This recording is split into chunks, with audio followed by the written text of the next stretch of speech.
lagi bersama aku Ayu Melawati. Tetap di channel aku ya. Dan jangan lupa like, subscribe, dan isi kolom komentarnya kalau ada yang mau kamu tanyakan tentang channel aku. Oke, kita lanjut ke pembahasan soal pedagogik. Yang pertama, pada RPP tertulis indikator. 1. Peserta didik dapat mengucapkan sapaan, salam, dan perkenalan. 2. Peserta didik mampu berbicara sederhana menggunakan kalimat sapaan dan salam. Bentuk penilaian yang paling tepat adalah A. Penilaian portofolio, B. Penilaian proyek, C. Tes pemahaman, D. Penilaian kinerja, E. Jurnal. Jawabannya adalah D. Penilaian kinerja. Karena penilaian kinerja sering disebut sebagai penilaian unjuk kerja atau performance assessment. Bentuk penilaian ini digunakan untuk mengukur status kemampuan belajar peserta didik berdasarkan hasil dari suatu tugas. Jadi jelas ya teman-teman bahwa kalau penilaian kinerja itu menilai serangkaian kemampuan siswa dalam sebuah proses pembelajaran. Jadi kalau di sini meminta keterampilan siswa untuk mengucapkan salam, kalimat sapaan, sudah jelas terkait dengan kemampuan dalam keterampilan, berarti di situ adalah butuh penilaian kinerja. Oke, kita lanjut ke soal yang kedua. Pada silabus terdapat kompetensi dasar 4.1. Data hasil pengukuran dengan alat ukur yang sesuai pada diri sendiri, makhluk hidup lain, dan benda-benda di sekitar dengan menggunakan satuan tak baku dan satuan baku. Kegiatan pembelajaran yang paling tepat untuk RPP adalah A. Mengumpulkan informasi besaran pokok dan turunan yang dijumpai sehari-hari. B. Mendiskusikan tentang massa jenis, energi, dan panjang benda. C. Membandingkan hasil pengukuran benda dengan satuan baku dan tidak baku. D. Menganalisis perbedaan satuan baku dan tidak baku. E. Menyajikan hasil percobaan pengukuran dalam bentuk laporan tertulis.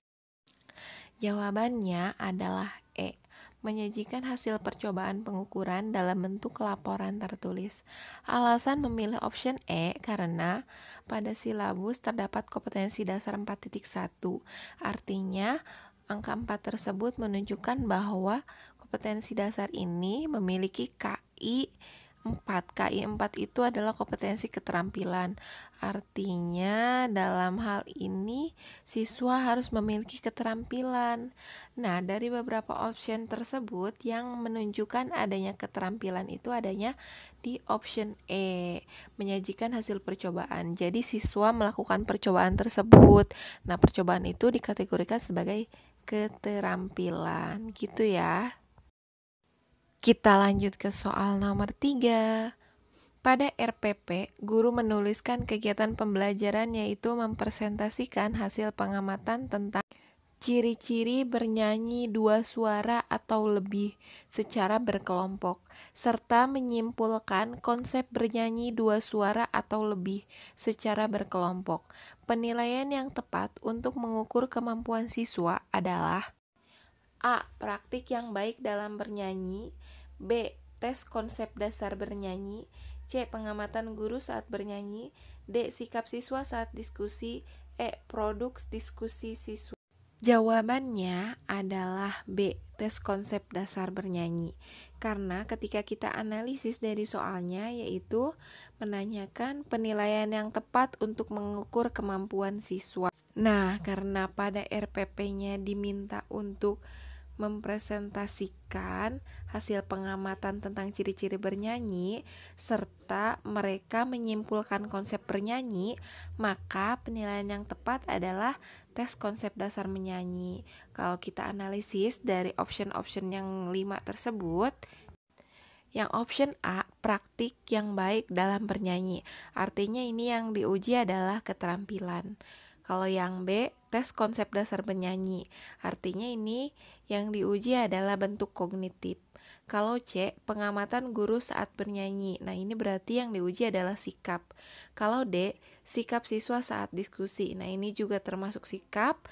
Kemudian yang E yaitu bentuknya keterampilan gitu ya.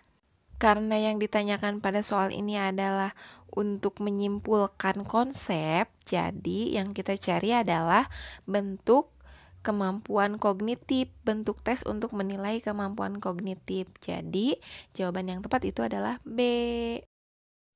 Mari kita lanjut ke pembahasan soal nomor 4. Peserta didik diminta guru secara berkelompok untuk mengumpulkan data tentang opini masyarakat sekitar sekolah terhadap dampak penggunaan kantong plastik terhadap lingkungan. Selanjutnya, siswa diminta untuk menampilkan data seberapa banyak kantong plastik yang dipakai oleh masyarakat dan memberikan alternatif untuk menguranginya. Langkah-langkah pembelajaran yang digunakan oleh guru tersebut merupakan strategi A. Kooperatif, B. Project Based Cooperative Learning, C. Discovery, D. Inquiry Learning, E. Problem Solving. Jawabannya adalah E. Pembahasannya karena model pembelajaran problem solving merupakan kerangka konseptual tentang proses pembelajaran yang menggunakan masalah-masalah real dalam kehidupan nyata, otentik, bersifat tidak tentu, terbuka, dan juga untuk merangsang dan menantang siswa berpikir kritis untuk memecahkannya. Udah jelas ya teman-teman dari pembahasannya bahwa problem solving itu tujuannya selain memecahkan masalah juga memberikan solusi dari masalah tersebut gitu. Oke, kita lanjut ke soal yang kelima. Pak Asep dalam pembelajaran materi IPS menggunakan tahapan 1. Orientasi materi dengan menayangkan video kegiatan ekspor-impor. 2. Membagi siswa menjadi 6 kelompok untuk berdiskusi tentang masalah banyaknya impor di Indonesia. 3. Memberikan kuis. 4. Penghargaan terhadap kelompok yang bisa menjawab terbanyak. Model pembelajaran yang digunakan Pak Asep adalah A. Cooperative Learning, B. Problem Solving, C. Project Based Cooperative Learning, D. Discovery Learning, E. Kontekstual. Jawabannya adalah A, karena model pembelajaran cooperative learning itu adalah pada intinya suatu strategi pembelajaran yang terstruktur secara sistematis, di mana siswa-siswa bekerja sama dalam kelompok-kelompok kecil dengan anggota antara 4-5 orang secara heterogen untuk mencapai tujuan-tujuan bersama. Jadi, contoh kasus Pak Asep ini adalah menggunakan model pembelajaran kooperatif. Di situ sudah tertera bahwa Pak Asep mengenalkan atau memberikan orientasi melalui video, kemudian membagi 6 kelompok. Nih, pernyataan yang kedua ini sudah jelas ya kalau ini adalah model pembelajaran kooperatif. Terima kasih telah menonton video ini, semoga bermanfaat ya. Dan jangan lupa klik tombol subscribe, like, dan aktifin notifikasinya agar kamu gak ketinggalan video selanjutnya.